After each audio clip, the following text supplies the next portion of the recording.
മുതിർന്ന RSS സംഘാടകനും അടിയന്തരാവസ്ഥ വിരുദ്ധ സമരസേനാനിയുമായ തൃശൂർ പുറനാട്ടുകര പുത്തിശ്ശേരി കൃഷ്ണകൃപയിൽ AP ഭരതകുമാറിന്റെ സംസ്കാരം ഇന്ന് ഉച്ചയ്ക്ക് നടത്തും. തൃശൂരിലെ സ്വകാര്യ ആശുപത്രിയിൽ ചികിത്സയിലിരിക്കെ ഇന്നലെയായിരുന്നു അന്ത്യം.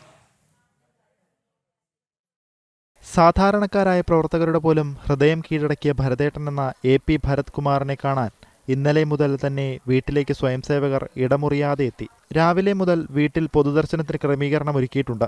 തുടർന്ന് തൃശൂർ അയ്യന്തോൾ ഉദയനഗറിലുള്ള സരസ്വതി വിദ്യാനികേതനിൽ 1:30 വരെ പൊതുദർശനം നടക്കും. ഇതിനുശേഷം ഉച്ചയ്ക്ക് 2-ന് പാറമേക്കാവ് ശാന്തിഘട്ടിൽ സംസ്കാരം നടക്കും. AP ഭരത്കുമാർ ചെറുപ്പകാലം മുതൽ RSS പ്രവർത്തനത്തിൽ സജീവമായിരുന്നു. ജീവിതത്തിന്റെ ഓരോ ഘട്ടത്തിലും സംഘത്തിന്റെ നിരവധി ചുമതലകൾ വഹിച്ചു. അടിയന്തരാവസ്ഥക്കാലത്ത് പോലീസിന്റെ കൊടിയ പീഡനങ്ങൾക്കാണ് ഇരയാകേണ്ടി വന്നത്. തൃശൂർ ജില്ലാ കാര്യവാഹ്, എറണാകുളം വിഭാഗ് കാര്യവാഹ്, സക്ഷമ സംസ്ഥാന പ്രസിഡന്റ്, കേരള ക്ഷേത്ര സംരക്ഷണ സമിതി സംസ്ഥാന സെക്രട്ടറി, തൃശൂർ അയ്യന്തോൾ സരസ്വതി വിദ്യാനികേതൻ സ്ഥാപക സെക്രട്ടറി, കാനാട്ടുകര സേവാ സദനം സെക്രട്ടറി, അദ്വൈത ചാരിറ്റബിൾ ട്രസ്റ്റ് സ്ഥാപക secretary, ESI employees union general secretary, Peramangalam CRR Varma സ്മാരക സഞ്ജീവനി പ്രകൃതി ചികിത്സാ ആശുപത്രി പ്രസിഡന്റ് തുടങ്ങി നിരവധി ചുമതലകൾ വഹിച്ചിട്ടുണ്ട്. എമർജൻസി വിക്ടിംസ് അസോസിയേഷന്റെ സംസ്ഥാന ഭാരവാഹിയായും ദീർഘകാലം പ്രവർത്തിച്ചു.